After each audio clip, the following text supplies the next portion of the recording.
Welcome to How to Split a Toaster, a divorce podcast about saving your relationships from True Story FM. Today, we're going to talk to your toaster as a 10-year-old.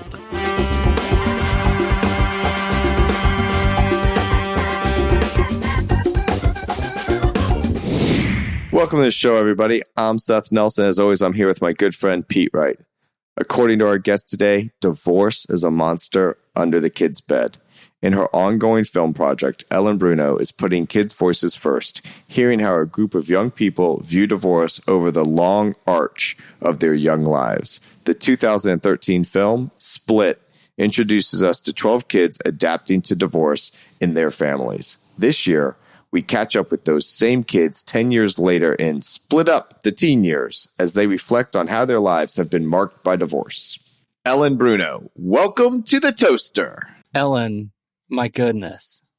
First of all, hi, but also I'm watching the Split and Split Up, and my heart is just like bleeding for these kids. But before I start just gushing over the just straight up fantastic filmmaking, can you set the stage of what you are working to accomplish with the Split Outreach Project? Sure, yeah, and thanks for having me. Yeah, well, I was a kid of divorce in the 60s, and then 30 years later, I was a parent, separating from my kid's dad, and I realized that there was a lot that had not changed in those 30 years. We were pretty isolated as kids. I grew up in a small town in Rhode Island, sort of an Italian Catholic community, and nobody was divorced. And at that point, everybody thought, it was, don't mention it to the kids, don't talk about it. It's going to upset them. Well, as if we didn't notice. And so with our child imaginations, we, especially me, I was inventing all kinds of bizarre and tragic explanations for the heaviness that was happening in our household. And I actually thought I was dying. And in my 10-year-old mind, my parents would go into their room and, have a quiet private powwow and come out. And clearly they were both upset. And then they were being extra nice to me. And, I ate more ice cream in that month than I had in probably my entire life. And I thought something's fishy here, and then 30 years later, I realized, okay, things have changed. Everybody's doing it, right? Divorce is so commonplace in our culture, right? And so it's been normalized to the point that I thought, okay, well then, it must be that way to some degree for the kids. And I started paying attention to the kids in the backseat of my car as I was going back and forth to soccer with soccer dripping with ice cream. Exactly. Yeah, exactly. And like you go through the ice cream drive-through, they're like, "Nice to see you again." Second scoop of the day. Exactly. Right. Yeah. Yeah. And kids were my kids, and the kids in the back of the car. I realized they were only talking to each other if their parents are also divorced. That seemed to be, if you were part of the club, you could talk about it. Otherwise, it was kind of embarrassing and kind of yucky, and other kids wouldn't understand. And I thought, there's got to be a way to get these kids talking. There's got to be a way to at least create something that I'd want my kids to watch that didn't feel kind of creepy or kind of completely, controlled and moderated by experts or parents. Give the floor to the kids and see what they come out with. And so that was sort of the impetus for the film, the first film. And so the first film, that was 2013. Mm-hmm. Okay. And you interviewed 12 kids. That's right. And those faces are just burned into my brain. They're adorable. And I have to tell you, stunned at their wisdom. Yeah. What did you find listening to them talk about this experience that you understood both as a kid but years ago and as a survivor of divorce? Yeah, well, I mean, it's funny you should use the word survivor, because my entire career has been, working in war zones and refugee camps, and all of my previous work has been about people surviving genocide or being tortured in prison as political prisoners, or, and so my entire career has really been both direct service with survivors, but also then eventually making films. And so everybody at the beginning said, well, wow, this is so different than your work. This is the first film I've actually made in the States. And And then it became clear, actually, these kids are survivors. What are survivors? What survivors do is they try to make sense of their circumstances. Something's getting served up to them, be it, a war, some economic hardship, some disease, divorce. And I don't mean to equate all of those, but, surviving is really about making sense of what's being served up to you that you probably have no control over. And, it's creating the narrative and therefore the movement forward. And kids are very much survivors of this. Even the best of circumstances, kids, their lives are rocked by divorce, and we need to recognize this, even though, like I said, it's become so normalized in our culture. In a way, it's been a little over normalized for the kids. So I have a feeling people are figuring, oh, Johnny's going to be okay. In part because they need to feel like Johnny's going to be okay, but also that's not what I hear in my office. It's Johnny's only going to be okay if he's with me. Yeah. Well, there's that. Right. And hence the conflict, which in and of itself is the problem. Yeah. And then not communicating with the children at their level. And this is going to sound counterintuitive, in not letting them get involved. And here's what I mean by get involved is when you tell children this is happening, they, much like your 10-year-old mind did, wanted to, how does this impact me? Right? They do not care that mom and dad are not going to be sleeping in the same room. They do not care. What they care about is where they're going to be sleeping. So when you say stuff like, well, dad's going to get a new place, or mom's going to get a new place, or we're both going to get a new place, and we're really going to need your help on picking out a great room for you. Right? Now you're talking to them at their level, whatever that might be. But when you just say nothing, from what these kids I'm hearing, which I agree with Pete, they're freaking adorable and their wisdom was great. They think they're the problem, right? I caused it. That was it. Like that was you had said something in another interview, Ellen, forgive me, but I feel like we've already dropped this line, but the divorce is the monster under their bed, right? Like right. That's the oh my God, it's the unknown unspeakable. Exactly. And that is that's a huge awakening when I have to imagine as a parent going through divorce, watching these words come out of those faces, that they know vastly more than you think they do, that they are aware and ready to talk about so much more than you think they are. That's a key lesson out of all of this work. For they're me, totally. certainly. I mean, these kids are so tuned in, and this idea that they don't know what's going on, or that they can't intuit on some level what's going on with their parents. I mean, our kids are so dialed into us, and we've got to trust that they obviously, as one of the kids in the film says, an 8-year-old can't hear everything. You're not going to download to the 8-year-old about how mom had an affair, and that's why they're set, But, you do need to help them create the narrative. Everybody is so concerned about how am I going to tell them about the divorce? And then they have the sense that once the divorce has happened, meaning two households are established,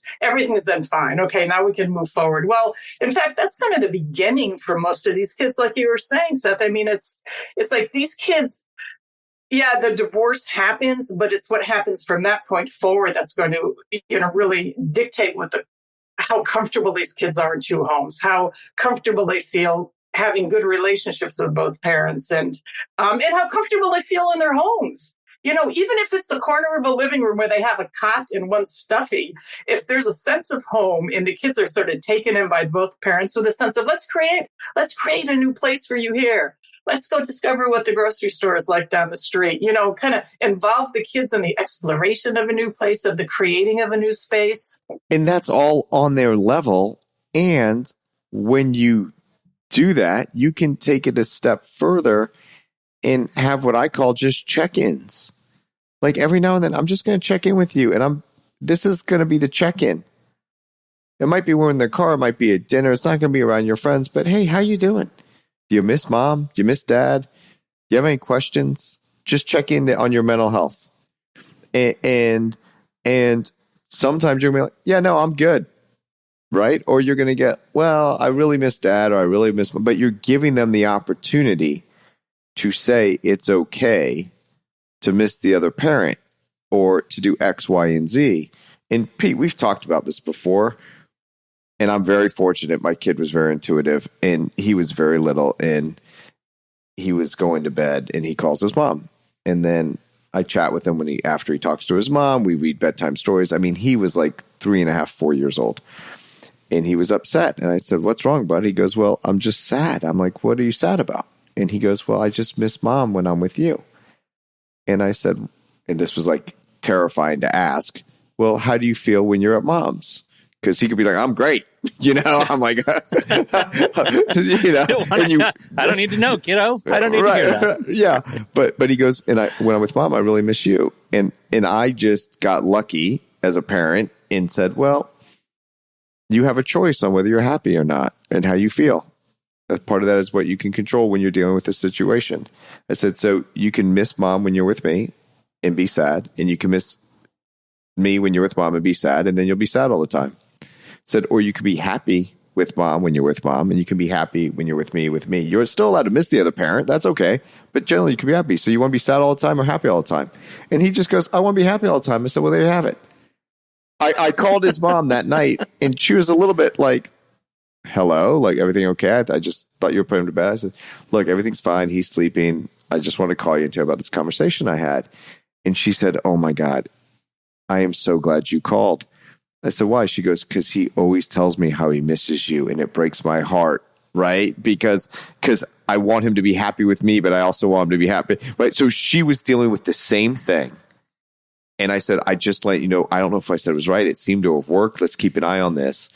And so, but having the conversation at that basic level with a 3-year-old, right, is what you need to do. Well, and the fact that you can have this conversation, Seth, with your kid's mom is really part of the equation there. And, it's true. Of course, kids, they're going to miss their dog. They're going to miss the other parent. They're going to miss, their pillow. I mean, kids just get used to, they like being comfortable in their spaces. But one of the things that one of the kids said to me once when I asked, what's the most important thing in your mind to tell other parents, that are going through divorce? And she said, it is so important for kids to know that there was once love, or that they came from love. And the truth is, the vast majority of time, these kids do come from love, but oftentimes there's such animosity that the kids aren't even allowed to keep a photo of them with both parents. Like my daughter, who's 23 right now, her favorite photo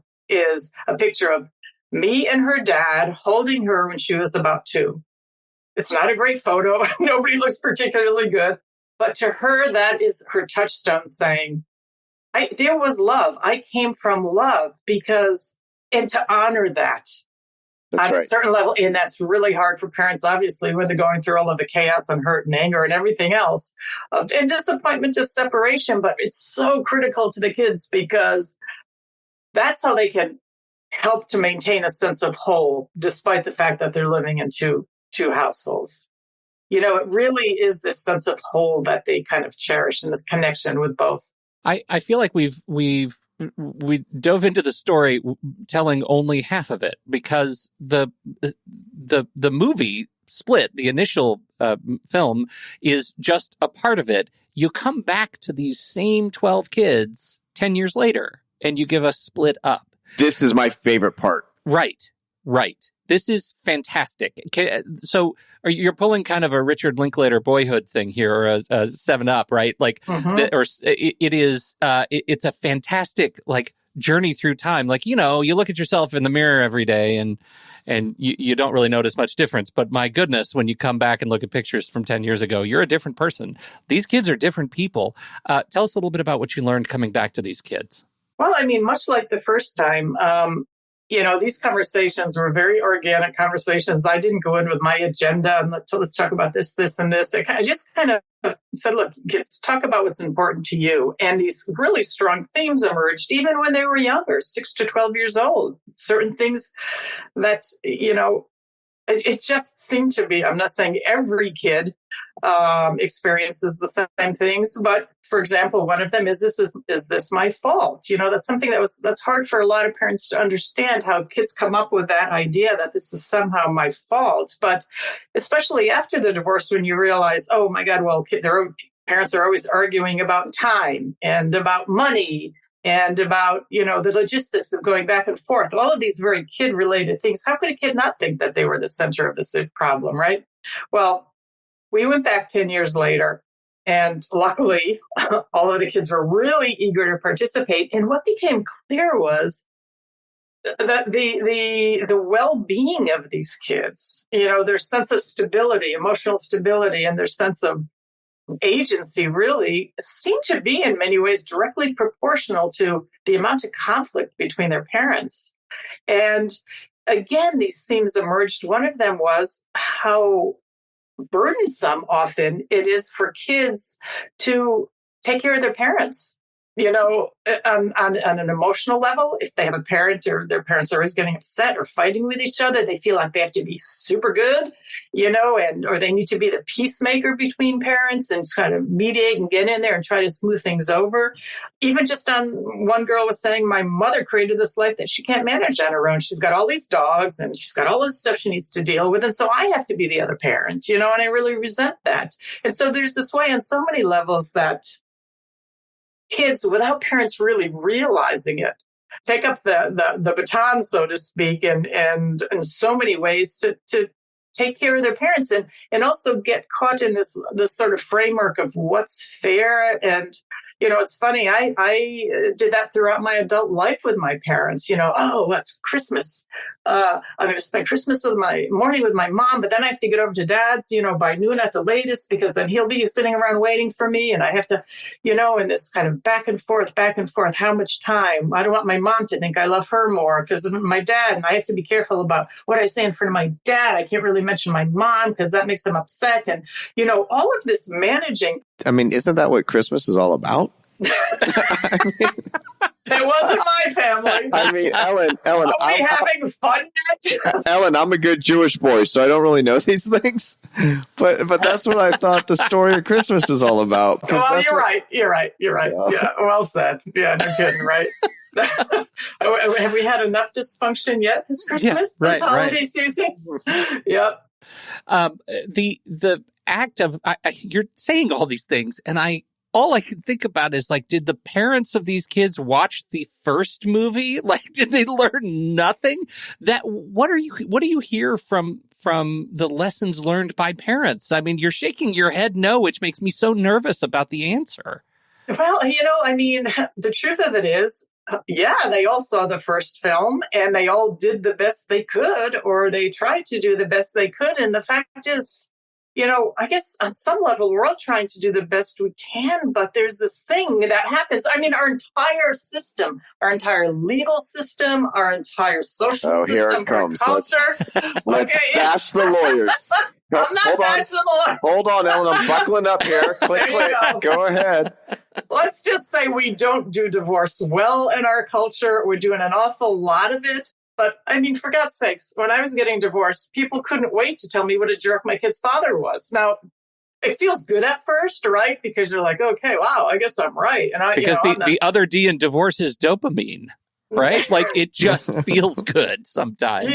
Yeah, exactly. But then it becomes like eating too much candy, where you're like, oh my God, I'm going to puke now, right? Yeah. And so this is what we do. This is how we think in our culture. We can support people that are going through a divorce, trust the other parent. And it feels good for a while. Yeah, well, I get it, but the fact is, you're in a relationship with that person for the rest of your life. That's the truth of it. And, how can we, you were just said you're talking about for your son, there's a door that says suffering and there's a door that says joy and love. And we actually have the ability to choose what door we're walking through. Yeah, right. It's so great you could say that to your son. Well, I was very fortunate. I absolutely, and I got lucky on that. And on that point, it truly comes back to being vulnerable, because in that moment, I was vulnerable saying, well, how do you feel at mom's? Right? I'm putting myself out there and I'm going to take whatever comes my way. Also being vulnerable as they get older to say during my time, which I hate that. It's not my time. It's the time that you happen to be spending with me because it's his time. Exactly. Right.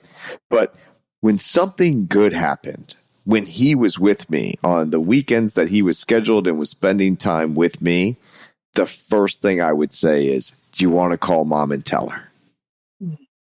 That would be the first thing. And then, like, he played chess. So I would text her from the chess tournaments. First game, he won. You know, it's going into the second game. And then I would get a text. Any update? I'm like, no, he's been in there for an hour. I don't know what's going on. You know, I was like, so, and then what would get reinforced, and this is the other key, you open the communication with the parent, you tell the kid to call the parent, and then it gets reinforced and said, Dad told me you won, 4 out of your 5 games. Tell me about your favorite one.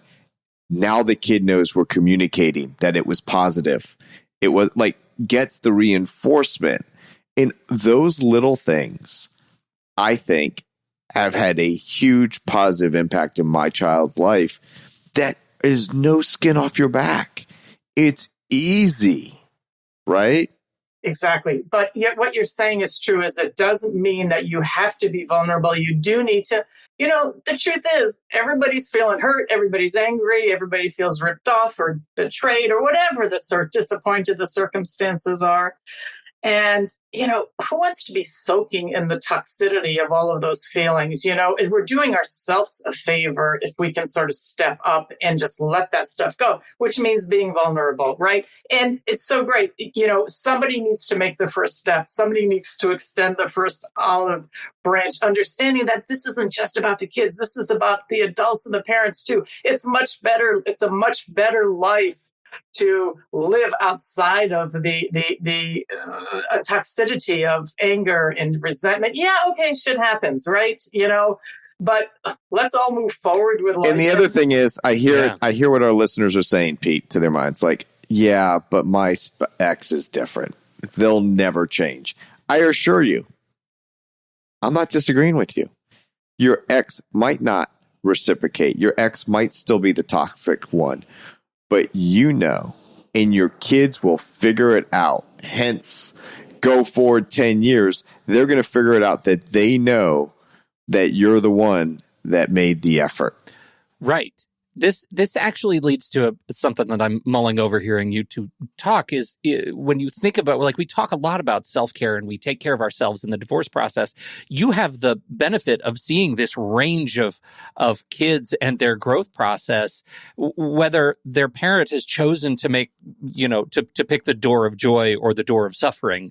What are the kids, as you reflect on what the kids are doing to take care of themselves, how do they self-care in absence of parents who are resonating with their experience?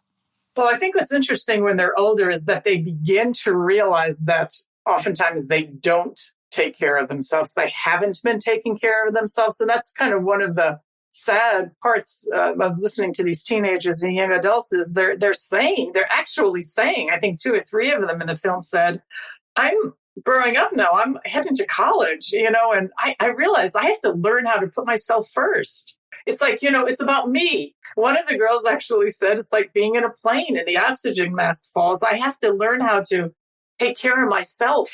And it's been a very long time of not doing that, of putting other people first, because she's been tending to her time with both parents and trying to be fair and taking care of her younger sister and making sure everything's okay. And so, well, and in some cases, there was a young man who said, and I've had 3 divorces in my life since then. I've been just watching this happen around me for the last 10 years. Right. Well, and that's exactly it, is watching, because you can't underestimate kids. Doesn't matter what we tell kids, they're being patterned by what they see in a very strong, unconscious and semi-conscious way by how we're behaving. And so if they see the choices we make when we're like really pissed off or we're really stressed out or we're really sad, that's how they're going to make the choices. I mean, I see myself as a parent. If I'm like in a really pressured situation, I become my father, and it's not always the best of my father. It's just Ellen, I'm sorry. I'm sorry to hear that. I've never met your father. This is the first I've heard of your father. But just the way you say it, I'm sorry to hear that. Sorry to hear that, right? Well, my father was a judge, and he was a real hard-nosed kind of, he was a lovely guy, but, Okay, he would put me So through now the Seth ringer. has met your father. Yeah, now I understand when you say that, like he's got the gavel. Yeah. It might hit the table. It might hit your head. I'm with you. Just give me the facts. What are the facts? Oh, shit, Ellen. That's exactly what my mom would say. And she was a very accomplished litigator. And I would try. She's like, that's not the question I asked. Answer the question. But it made you a good debater, I'm sure. Man, Yeah, my fiance loves that about me. Let me tell you. No, but back to this, which I think is really fascinating, is that this child who has been watching all these divorces happen over and over, or taking care of yourself, and I have to be myself. And we had this on the podcast before, where a parent said the child was going off to college and said it's the great consolidation, because it was going to be the first time in their lives that all their shit was that they really wanted In one place. was in one small dorm room. Right? So imagine if your shit was always in two separate houses. Yeah. totally. Not only just is your shit in two separate houses, but you're two different people. I mean, I would go pick up my kids at their dad's house, and their stepmom had a very different idea of how kids should dress, right? And so here are these, 4 and 6-year-olds coming out of the house in these clothes, and I'm like, what the hell are they wearing those clothes for? Who is this kid, right? And they would be dressed, they were like in t-shirts and sweatpants at my house, and all of a sudden they would be, with their little cap and, and it made me realize that these kids aren't just moving from space to space. These kids are moving, are what's being asked of them oftentimes is to actually be quite a different child. Different behavior, different things are okay, different things are acceptable, It's a different environment. It's a totally different environment, right?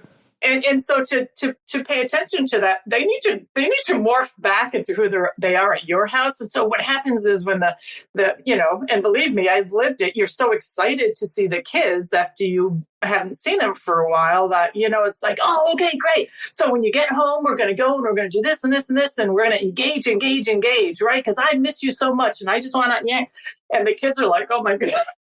They just need like this little Bardo time. Right. It's like a couple hours of, Ellen, here's what I hear. Whenever the kids come back, it takes them 2 days to get back to being themselves. Yeah, well. Right? It takes them 2 days. And by the time things are normal again, They're swapping. They're leaving.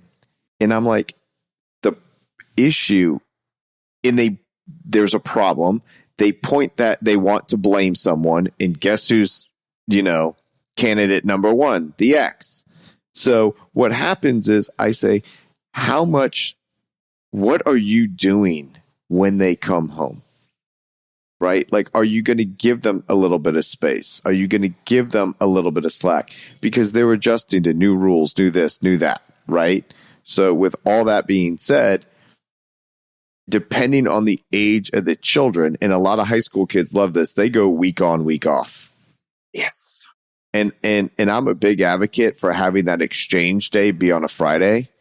And the reason I like that is because you have the weekend to adjust, not the school week to adjust.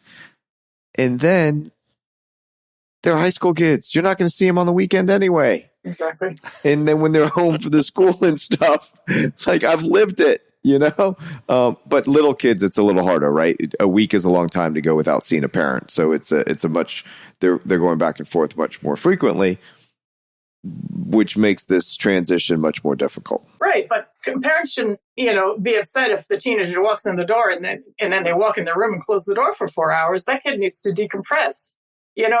And that happens on every teenager. Exactly. Or when the little kids, just give them some space. If you feel like you absolutely need to be around the kid, then do something where they can space out a little bit, like have a baking project or let them color or do drawing in the same room with you, but just give them some space. It's interesting. That's one thing that a lot of the older kids brought up in the film was this idea of how important it was to transition from this more regular back and forth when they were younger. Some of these kids literally every other day would switch. Now, could you imagine how crazy making that is? Every other day, back and forth, back Ridiculous. And forth, back and forth. And then, this realization, and one of them was very articulate saying, we were younger and we did need more of a connection to parents, but when we were older, it was just too disruptive. The week on, the week off was so much better. We could settle into the energy in a household. We can settle into rhythms. It's enough time to do that. And sometimes kids even go 2 weeks on, 2 weeks off. It sounds kind of radical when your kids are young. Like I could never imagine that happening, but it's actually appropriate for some teenagers. Yeah, absolutely. It is foundational. It's a sense of like, here, at least we give you some time to be centered. Yeah. At least we give you some time to find a place. Yeah. It's extraordinary. Yeah. So what's next? Legitimately curious, is there a path that continues these kids into adulthood? Well, wouldn't that be interesting? I'm interested just for my, what will happen, very much like 7-Up. What will happen, with these same 12 kids in 10 years? But something else I'm really interested in is, I think one of the problems we have in our culture is, and it references something I said earlier, is we really don't have very good role models as parents, for people that are doing divorce right now. Gwyneth Paltrow got a lot of shit for her unconscious coupling. Conscious uncoupling. Conscious uncoupling, right. Yeah. Unconscious coupling is how she got into it. Yeah, right. Exactly. Right. That's what got us in this problem in the first place. Yeah, now we have to consciously uncouple. Right. And, it is a bit woo, but, there's something to be said for it. Who are our positive role models? And so when I look at the 12 kids in these films, believe me, I know all the parents, right? I know all 12 sets of parents. And I'm really kind of fascinated by this idea of talking to the parents, sort of like, okay, let's see if I can get all 12 sets of these parents in a room, not at the same time, but I can. I was about to say, you're crazy. No, and just say, okay, let's talk about it. Yeah. What's your experience of this whole thing? We know what your kids experienced. We've heard from them 2 times in their lives. So what's your experience? And, what's worked for you? What's been really hard? And because then it can be in the same way, just sort of a look from, parents can look at it and say, okay, this shit's hard, and nobody's telling you otherwise, but despite its hardness, how are ways that we can make better choices despite how pissed off we are? But see, here's the thing about that. First off, parenting is hard. Right. Parenting is hard. There are some things about parenting that get much more difficult when you're parenting with someone who is not living under the same roof and you don't really have the desire, the need, the want to have any other relationship with that person other than parenting. And what I mean by that is, it's not like when you get in a disagreement about the kids, you're going to try to work it out because you're going out tonight on a date with that person, right? The only real connection now is the kids. Now, there's some things that get easier about parenting. You don't have the other parent telling you what you're doing wrong every single time you're with the kids. You want to make mac and cheese? Make mac and cheese. You want to take them to McDonald's? Take them to McDonald's. You want to stay up late and watch a movie? Stay up late and watch a movie. You don't have those. But if you got 3 kids, man, you are way outnumbered. Right? Yeah. So there's things that are harder, some things that are easier. And overall, parenting's hard in the best of circumstances. Mm-hmm. I want to Shanghai that conversation just a little bit because I want to go back to this. What could we learn with another 10 years? There's this open question that I feel like that you are uniquely positioned to help answer through film, which is how do children of divorce wind their way into future relationships as young adulthood? How does this impact their relationships? And I'm really curious about that. And I feel like these first two films have set us up and for the divorce impact on life. And so here's hoping the clock ticks favorably over the next 10 years, because these are wonderful, wonderful films. And I have to say, your production team is extraordinary, Ellen. Extraordinary.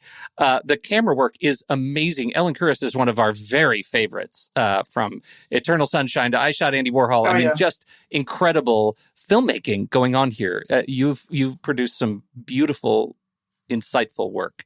Thank you. I hope people please go check it out. And splitfilm.org is where you want people to go. That's right. Any big lessons you want to leave us with? 8 a.m. day one, where do you want people to start changing their lives? I mean, I think what you mentioned is really interesting, and it was a big surprise to me, is that, the way we sort of behave as parents is really signaling to our kids what's possible in terms of their own relationships, their own romantic relationships. And that was a big surprise for me. So a lot of these kids are saying, I don't know, they don't have a whole lot of faith in it, except for the few that have managed to maintain a relationship with the other parent despite the difficulty. Those are the kids that are like, you know what, I think I can do this. So I think that there's a way that parents don't understand all of the ways that their choices affect their kids' sense of possibility. And in that way, I think the new film, the looking back over the past 10 years, can really be a cautionary tale for parents, in terms of... So, Ellen, I'm going to ask you a tough question here. I think it's tough. We'll see. And then after you answer, I'm going to tell you the reason why I'm asking it. If you had parents going through a divorce, what would you tell them why they really need to watch your films? Well, I think that there's this way that we think or hope that our kids are being straight with us, but I think it's quite amazing the ways that kids aren't really straightforward with their parents always. And so I think that there's something that's a comfortable distance for parents. These aren't their kids talking to them directly, which would be a little overwhelming and a little hard to really take in. These are just other kids you don't know. And so there's this comfortable distance between our experiences and these kids, yet we recognize it. So that there's some magic formula about that distance that allows it to be digested by parents. And it's also, these kids are funny and they're charming, they're not sitting around crying through the whole film. I mean, they're telling jokes, they're talking about funny experiences, fantastically charismatic. Yeah. And so there's a hopefulness to it. And the film actually is really exciting for kids to watch because they feel really seen and heard, and they feel excited and they feel encouraged because these are a bunch of really cool kids, and they're like, wow, look at these cool kids talking to me straight. They're giving me the good and the bad, and I trust them. And so it's actually very comforting for kids. And I think it can be for parents. Yes, there are some hard lessons to be learned, but there's also, you see how strong these kids are, how resilient they are, and that kids have an enormous amount of inner resources, and they can mature faster than they would have otherwise if they need to. They'll step up to the plate. They'll make sense of things. There's a lot our kids are doing that's fabulous, right? The reason why I asked is in the great state of Florida, parents are required to take a parenting course if you're getting divorced. And most of my parents are like, well, that was worthless.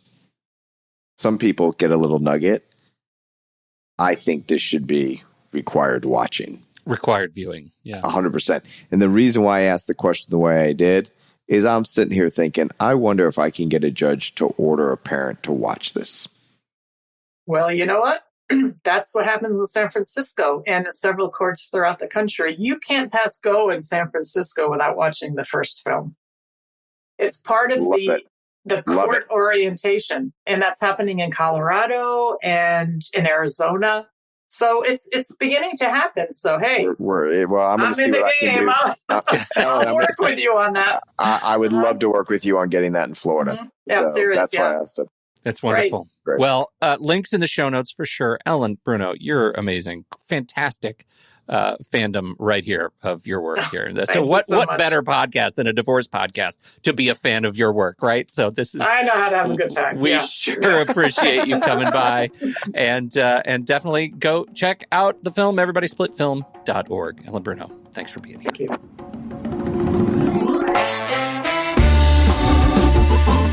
Hey, Pete, I know you know it. Alarming every time. Alcohol abuse and alcoholism, according to the National Institute on the Same, talking like a lawyer here, 10% of the children live with a parent with an alcohol use disorder. I don't know how you do it every day, Seth, coming to work and seeing these kinds of statistics and dealing with these kinds of cases. And I mean, I know everybody's interest in making sure that we have kids that are with sober parents in spite of struggles that are real, that people are going through in their families. We got to get them through the divorce process safely, and we got to get them through the divorce process healthily. Here's how I do it. Alcoholism or suffering from an alcohol use disorder is not in itself the problem in a divorce. It's the hearsay, the allegations, the weaponization of it all. And we have a solution where if you are suffering from alcoholism, or if you're being accused of being an alcoholic, you can get rid of all the weaponization, rid of the allegations, rid of the hearsay by using Soberlink. We love Soberlink. It's a handheld device. You blow into it. It has facial recognition, so the other parent in the court that's going to see the results knows that it's you. Picture can only be used for court purposes. You put that in your agreement, so you ask the court to put it in the court order. They can't post that on social. And it monitors whether you have any blood alcohol content in that breathalyzer, and you can easily show the court that you weren't drinking when you have your kids, when they're in your care, custody, or control. Whether you're going to start driving, pick them up from school, dropping them off, late at night when they're sleeping, whatever the case may be, it's real-time, third-party, independent verification that you're doing what you need to do, which is focusing on your kids and not drinking. Soberlink has helped over 500,000 people prove their sobriety and provide peace of mind during parenting time. And you can get started right now. Just sign up and receive $50 off your device. Just visit Soberlink.com/toaster. Soberlink.com/toaster. Thank you to Soberlink for sponsoring this show. Seth, we have a listener question. Bring it on. Are you ready for this? All right. So this listener has written to us at howtosplitatoaster.com, and they pushed the button that said, submit your question, which is what you can do too. Don't forget, you could get Seth to answer your question, just like Greg did. Here is Greg's question.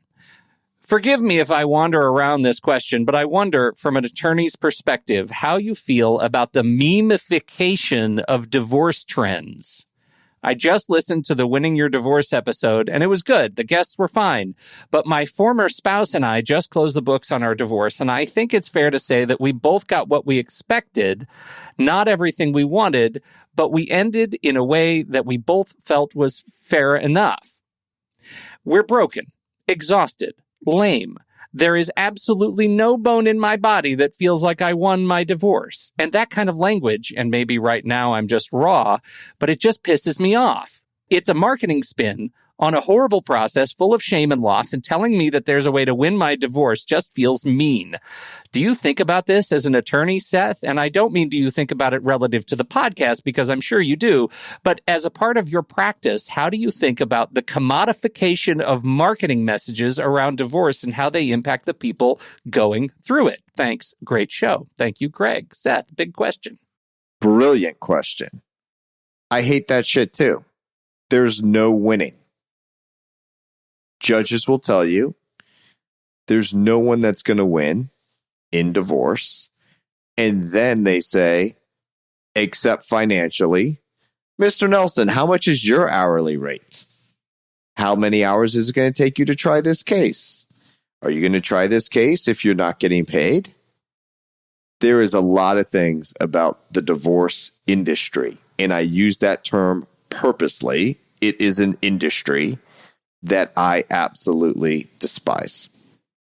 The length of time that it takes, the way that people don't get relevant, accurate information, the way that lawyers compete for clients and try to sell themselves as experts, or I'll win, or I will fight for you, and all of this stuff. And I say some of those things because clients want to know that if I'm in court, I'm going to fight for them. Sure. Right? Yeah. But we talk about, do you want an aggressive lawyer or an effective lawyer?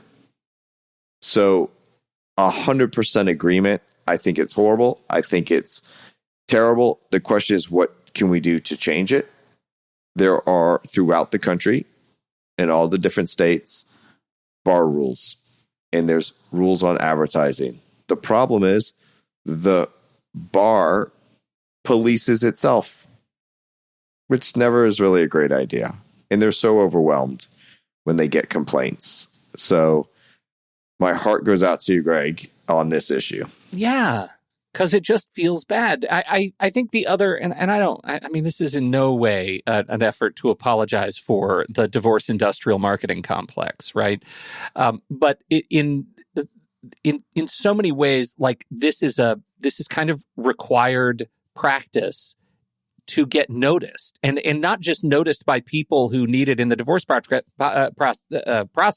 but by search engines and like all of the infrastructure around marketing, both legal services and coaching services and all the services. And that is a sad reality of our time. And that means that beyond bar rules, the responsibility to listen to those signals is on you. You got to turn it off. Right? Like, you got to turn it off. 100%. And the other thing that Greg said in his question is, at least they got to a point where they both thought it was fair. Yeah. I've been doing this a long time. That's rare. I don't know what fair is, because what I believe is fair and what someone else believes is fair can be totally different. And we both can be right. It's really not an objective point of view, right? And what I mean by that, some people will just say, well, look, if there's so much money, we should divide it evenly. But then someone says, but that money was a gift from my parents. Why do I have to give her half? So then you start getting in these details and the facts, and that's where a lot of the law is created, and that's the things that people argue about. And then the law isn't written clearly, and you're going in front of a governmental employee. And the real problem that I don't see as fixable, unfortunately, is in our society, if you're getting a divorce, we put you into an adversarial system, which means fighting and winning. The whole part, Greg, starts with our judicial system that I don't believe is the best way to resolve divorce disputes. And yet it's the system we have. Exactly. All right.